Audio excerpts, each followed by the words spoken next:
प्रत्येक बছৰতে মই ইয়াত আহোঁ ৰোৱনীসকলৰ লগত আৰু যিটো আমাৰ নাঙ্গাল জাংখ্ৰা বুলি কয় যিটো শেষ মানে ধান গাৰা দিন আৰু ইয়াত মই অংশগ্ৰহণ কৰোঁ ইমানেই ভাল লাগে কাৰণ তেনেকুৱা পৰম্পৰা ক'তো নাই আজিকালি অকল চিমলাত ৰাজহুৱাভাৱে ধান ৰোপণ কৰা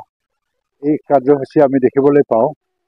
সেইকাৰণে ইয়াত মই যিকোনো বেলেগত প্ৰগ্ৰাম থাকিলেও মই ইয়াত আহি পেলাই কিছু সময়ৰ কাৰণে ভাগ লৈ পেলাই ফূৰ্তি কৰোঁ চবৰ লগত মন মিলাপ কৰিবলৈ চেষ্টা কৰোঁ এই সংস্কৃতিটো কি হয় এটা পৰম্পৰাগত সংস্কৃতি হয় ধৰি ৰাখিব পাৰিলে বেয়া মেকানাইজেশ্যনৰ যুগত এইবিলাক নোহোৱা হৈ গৈছে কিন্তু আমি এইবিলাককো ক'তবা নহয় ক'তবা ধৰি ৰাখিব লাগে তো আমাৰ ধান ৰোৱাটো কি হ'ল আমি এক বছৰৰ পৰা পুৰা বছৰৰ কাৰণে আমাৰ যিটো খাদ্য নিজে নিজে উৎপাদন কৰি পেলাই আমি ধন ভঁৰালত জমা থওঁ আৰু এনেকৈ আমাৰ খাদ্যৰ অভাৱ নহয় এই পৰম্পৰাই আমাৰ গ্ৰাম্য অৰ্থনীতিৰ বুনিয়াদটো মজবুত কৰাৰ ক্ষেত্ৰত যথেষ্ট মানে সহায় কৰিছে বাহিৰৰ পৰা লেবাৰ আনি পেলাই ধান গাৰা আৰু নিজে গাঁৱৰ মানুহ ওলাই পেলাই এই কামটো কৰা এইটো স্বাৱলম্বী হোৱাৰ এটা নিদৰ্শন আৰু সেইকাৰণে চিমলা গাঁৱৰ ৰাইজলৈ মোৰ সদায় মানে শ্ৰদ্ধা থাকে মনত আৰু সেই থকাৰ কাৰণে মই আজি তেওঁলোকে মোক যেতিয়াই মাতে তেতিয়াই মই আহি পেলাই অংশগ্ৰহণ কৰোঁ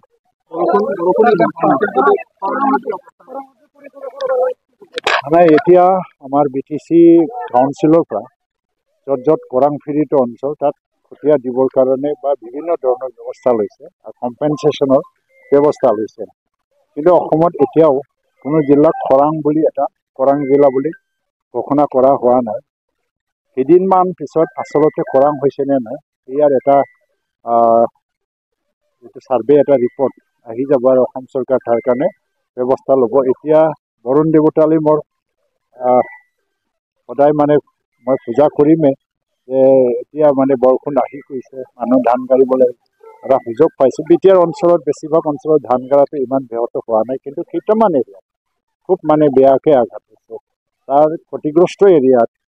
ক্ষতিপূৰণ দিবৰ কাৰণে চৰকাৰ সদায় এটা প্ৰস্তুত হৈ আছে তেওঁলোকক ক্ষতিপূৰণ দিয়াৰ কাৰণে ব্যৱস্থা কৰিব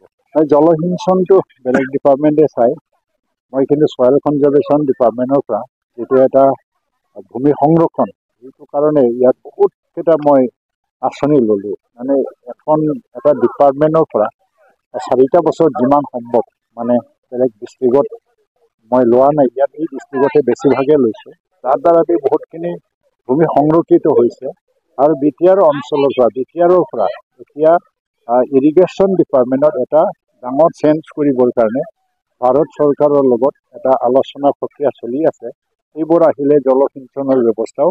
মানে পূৰা হৈ যাব